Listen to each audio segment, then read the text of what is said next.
Hello, ladies and gentlemen. Welcome back to another installment of our 2019 Keystone Comic-Con Indie Highlight. So I'm here with Greg Anderson-Elysèe. Got you. I got you, dude. I got you. All right. So I came by. I was enthralled by this book. Is Nana. I saw the cover, loved it. I'm a big horror guy. So I'm going to give you a quick rundown of what it is, and then you tell me what it is. Okay? So reading it, right? It was a street-level, horror-tinged, supernatural superhero story. Is that... I usually call it a horror fantasy coming-of-age story. Yeah, but that you got a pretty good one. I'm cool with that. It works. It works. So tell me a little bit about the book. So it's based off of the stories of Anansi the spider from West Africa and Caribbean folklore. My character is his son. It's the two of them trying to stop these creatures from causing chaos and trying not to drive each other crazy at the same time. And I'm using it as a way to introduce people to more black mythological gods and heroes because, in school it's not really required for us to be educated on them. So as the series goes on, we'll be meeting characters from African mythology, Caribbean folktales, and African American stories to showcase various gods and heroes that we have in all our various black cultures that we could draw stories from. Oh, awesome. Interesting. Because there was actually a moment in the book where, and this is skipping ahead, it might spoil something, but there's a moment where we get into this crossroad between the Crossroads, the Dream World, the Kishi, the tribe, the Papabois forest. Is that stuff that we're going to see down in the future? Yeah, so Volume 2 will introduce Papa Legba in a bigger setting, and you'll also be meeting a couple of Haitian folklore characters, especially some that I know many people had no idea that they existed. And as the series goes on, you'll be meeting more of that. And I have a follow-up issue that's a single issue, about to be my last copy, where he meets John Henry from the John Henry stories, and he meets him in like a robot apocalypse type of setting. And he meets Rawhead and Burly Bones, who are these boogeyman characters in the Gullah Geechee culture in the South. So, so you'll be seeing a little bit of those characters that was set up. That was definitely just especially for people who know who they are, they'd be like, what? Oh, okay, I see what you're doing. Yeah, you're going to get them. You're going to get them. Awesome. And the biggest thing, and so I reread it. I read it and then I reread it, right? Because there's that first page where I didn't have any context for starting, and I'm like, okay, he's opening up with a joke. I don't get it. I'm like, all right, whatever this guy's trying to do is clever, right? You go through it, you start, and then you read it. You read that first page, and you're like, oh, dude, the entire theme of stories is so prevalent in the story. Talk to me about that. Well, so Anansi himself is known as the god of stories. He in the old folklore mythology and the stories, he owns every single story that existed. He fought for that right, and he eventually accidentally loses it. And when he's trying to go down from the sky god, and all the stories ends up being dissipated all throughout the world. So that's how we have stories today. That's the original mythology. And given that he is the god of stories, whenever I would ask certain people if they knew who Anansi was, especially before Neil Gaiman's American Gods, I had a lot of people, especially black people, unfortunately, who was like, I don't know who that is. And so I was just like, I feel like our black cultural stories are dying, unfortunately. And so as Nana is supposed to represent the next generation of trying to reclaim our stories, so he's meeting all these different deities, and it's a coming of age. He's also learning about himself, just to try to reclaim our stories and to keep them alive. And because in the end, these are our stories, and if it disappears, it's sort of like our culture is gone in a sense. So that's why stories are so prevalent. And he's sort of, later on, he's sort of deemed like the prince of stories in some sense. Yeah. I feel like you were, to an extent, inspired a little bit by Sandman, by Neil Gaiman, because you do drop a little name of Morpheus in The Dreaming, which of course he himself in that series touches upon in stories where he goes on the African continent, all that kind of stuff.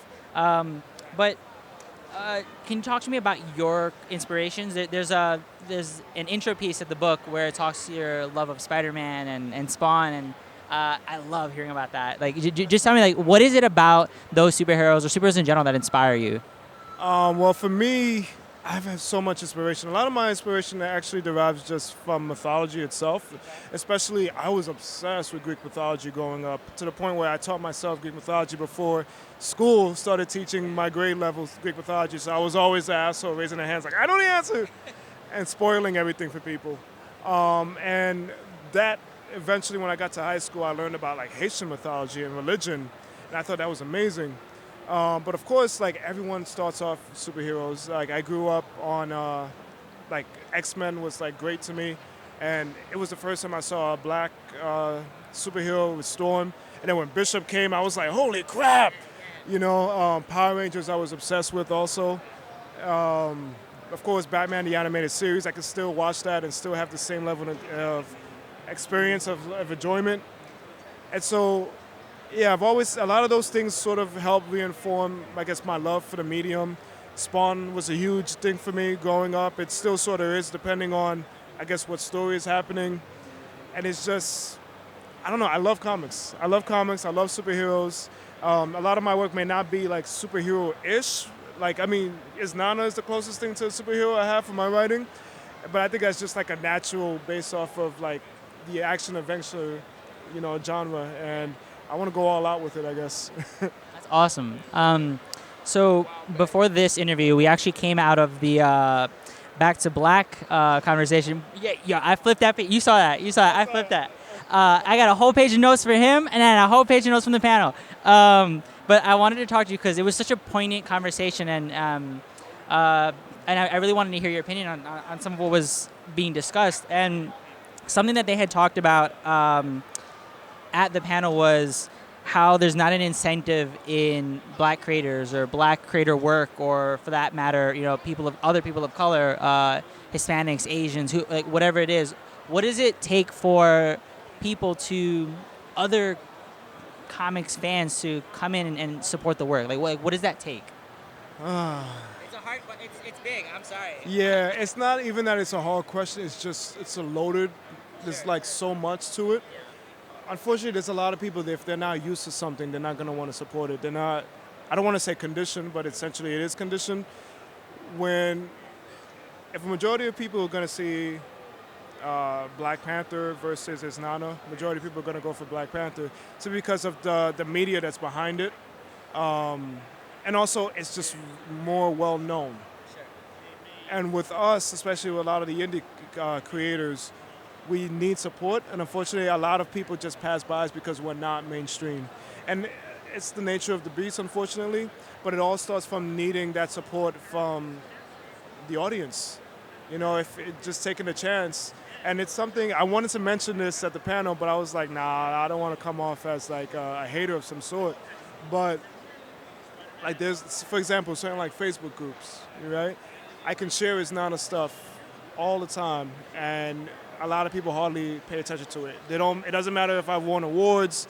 It doesn't matter like how well it sells at conventions, or that people actually buy a lot of it online. There's certain like people, they see it, it's not that big of a deal. But all of a sudden, someone shares an interview I've done with Sci-Fi in the same groups, and now it's like, oh, he is actually worth checking out. Now it's time to give him a chance, because it's like you have that. Unfortunately, as it was said, sometimes you need that celebrity endorsement. You need that, and if that's the only way, it sucks, you know? It makes it hard, and it doesn't matter sometimes how well the story is and how monumental. If you don't have that background, that someone special pushing you, or that media outlet pushing you, sometimes you get lost in the dust, you know? Yeah.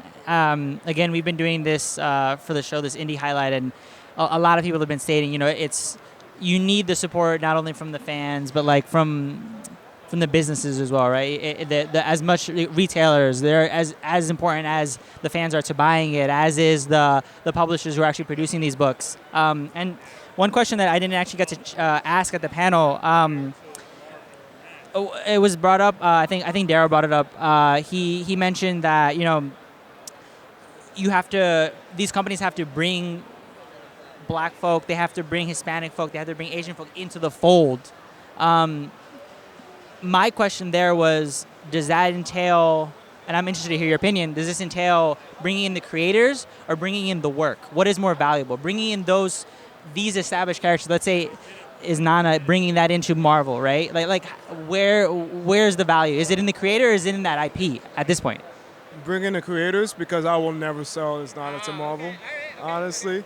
I've been asked something like that. I'm just like, absolutely not, you know, because it's my property, and knowing the way a lot of mainstream is, the story, if the character doesn't really blow up, it's sort of a hard thing to really push and market them.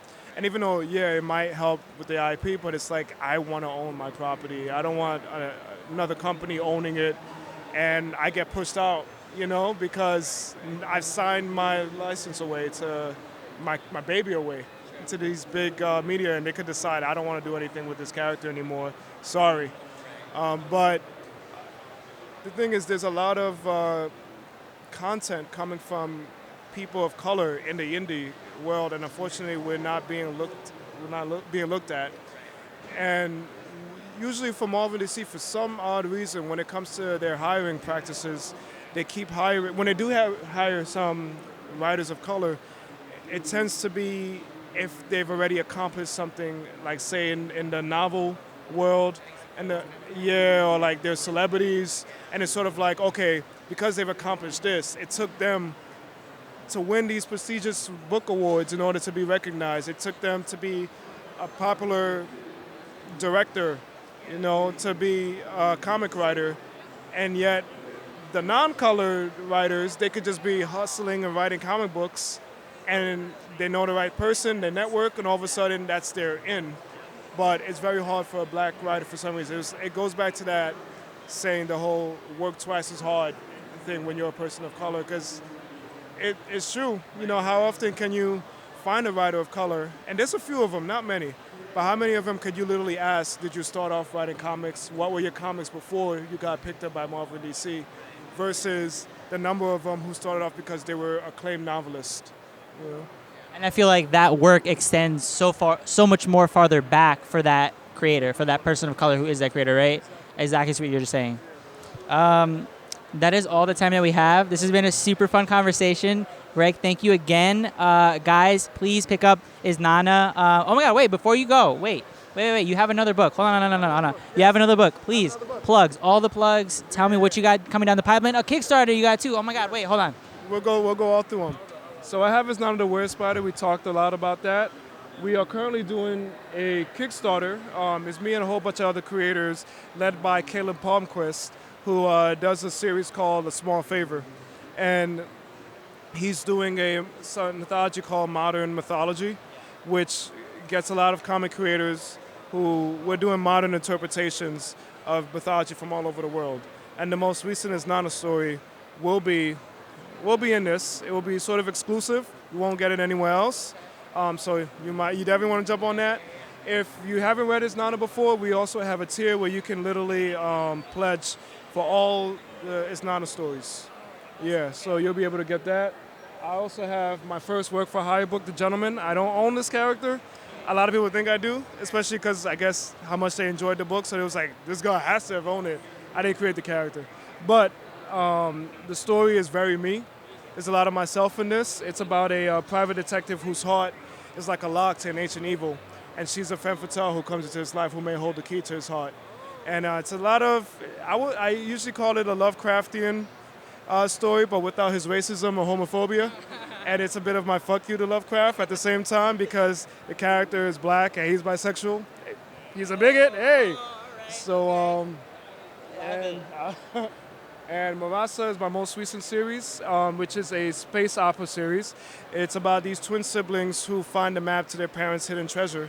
Of course, that attracts other pirates, bounty hunters, aliens, and evil empires all coming after them, and it's all mixed match type of characters, and it's using African spirituality in a sci-fi setting. And it's a lot of fun. It's one of my favorite things I've ever written, and I'm not even saying that, but I'm really saying that because it's the truth. So definitely check that out. Issue 2 comes out hopefully in about a month or two. So yeah. Awesome. So much work coming from Greg Anderson-Elysèe. Oh, Elysèe. All right. Thank you guys again for tuning in. As always, continue to watch our stuff on YouTube. We have a great indie series that's going out. A bunch of other interviews with a bunch of other creators as well as publishers. And you can follow us on Instagram, Twitter, Facebook at The Comics Pals. Subscribe to our YouTube channel, like, comment, share, subscribe, all the good stuff. And definitely tune into the podcast. Greg, we definitely want to have you on. You've been a great conversationalist, and you do awesome work. So thank you so much, brother. Take care, guys.